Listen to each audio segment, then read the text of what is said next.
आज आप देखते होंगे पाकिस्तान भारत की सीमा का अतिक्रमण नहीं कर सकता, आतंकवादियों को भारत की सीमा में घुसपैठ करने के लिए प्रश्रय देने का दुस्साहस नहीं कर सकता। अगर करेगा तो फिर खामियाजा भी भुगतेगा। ये नया भारत है, ये नया भारत है। छेड़ता नहीं है, लेकिन कोई छेड़ता है तो छोड़ता भी नहीं है। हम बटे थे और बटे थे इसीलिए कटे थे। हम बटे थे इसीलिए कटे थे। और आज हम कहने के आए हैं, एक है और सेफ है। एक तरफ जहां भारतीय जनता पार्टी के नेतृत्व में देश की सीमाएं सुरक्षित हुई हैं। याद करिए, जब एक कांग्रेस की सरकार थी, पाकिस्तान घुसपैठ करता था, आतंकी वारदात को अंजाम देता था, बड़ी बड़ी घटनाएं घटित होती थी। हम लोग बोलते थे उस समय कि भाई पाकिस्तान के खिलाफ कार्रवाई करो, तो कांग्रेस का नेतृत्व कहता था कि नहीं नहीं, हमारे संबंध खराब हो जाएंगे। बहनों और भाइयों, आज आप देखते होंगे पाकिस्तान भारत की सीमा का अतिक्रमण नहीं कर सकता, आतंकवादियों को भारत की सीमा में घुसपैठ करने के लिए प्रश्रय देने का दुस्साहस नहीं कर सकता। अगर करेगा तो फिर खामियाजा भी भुगतेगा। ये नया भारत है, ये नया भारत है। छेड़ता नहीं है, लेकिन कोई छेड़ता है तो छोड़ता भी नहीं है।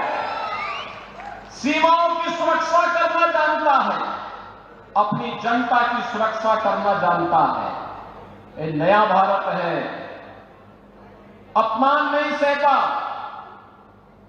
ये नया भारत है। इंफ्रास्ट्रक्चर के बड़े बड़े कार्य हो रहे हैं, हाईवे, रेलवे। यहां पर हमने देखा कितना भव्य स्थल बन रहा है, संत सेवालाल महाराज की पावन समाधि स्थली, संत रामराव महाराज की समाधि स्थली, संत बामनलाल महाराज की साधना स्थली कितनी पवित्र और कितना भव्य रूप ले रहा है। ये भारतीय जनता पार्टी की विरासत के प्रति सम्मान का भाव है। बहनों और भाइयों, ऐसे ही हाईवे बन रहे हैं, railway, metro, rapid rail, IIT, IIM, AIIMS, one district one medical college, हर घर नल की योजना, गांव गांव की बेहतरीन कनेक्टिविटी, यह गरीब के लिए आवास, PM आवास योजना में आवास, 80 करोड़ लोगों को फ्री में राशन की सुविधा, 70 वर्ष से ऊपर के हर एक बुजुर्ग को प्रतिवर्ष 5 लाख रुपए की फ्री में स्वास्थ्य की सुविधा उपलब्ध करवाने का कार्य हो, या फिर अन्य अनेक गरीब कल्याणकारी योजनाएं, यह तो मोदी जी के नेतृत्व में भारतीय जनता पार्टी की सरकारें कर रही हैं। लेकिन साथ साथ गरीब कल्याण भी है, विकास भी है, सुरक्षा भी है, सुशासन भी है। तो विरासत के प्रति सम्मान का भाव। अयोध्या में 500 वर्षों के बाद अयोध्या में फिर से भगवान राम की जन्मभूमि पर भव्य राम मंदिर का निर्माण हो गया है। भव्य राम मंदिर का निर्माण, यह काम कांग्रेस भी कर सकती थी, लेकिन कांग्रेस को हिंदू भावनाओं की चिंता नहीं थी। कांग्रेस को हिंदू भावनाओं की चिंता नहीं थी। बहनों और भाइयों, अयोध्या दुनिया की सुंदरतम नगरी बन रही है, भगवान राम की स्थली सुंदर बन रही है।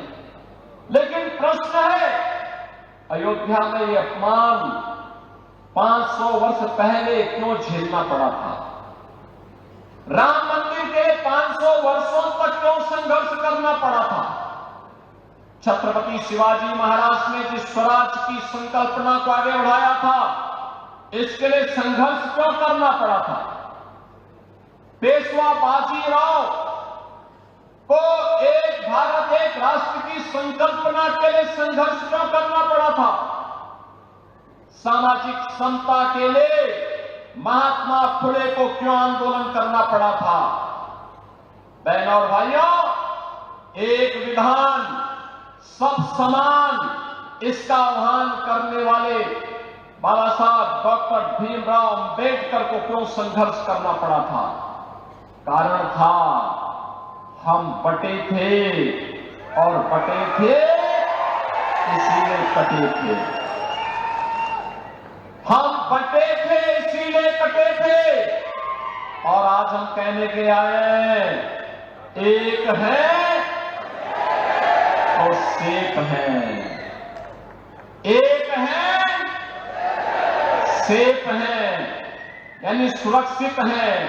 और इसीलिए मेरी आप सबसे आह्वान है, विनती है, चुनाव में बंटना नहीं है, आपस में लड़ना नहीं है, एक होकर के देश के हित में काम करने वाली, एक भारत श्रेष्ठ भारत बनाने वाली भारतीय जनता पार्टी को अपना पूरा समर्थन और आशीर्वाद देना है।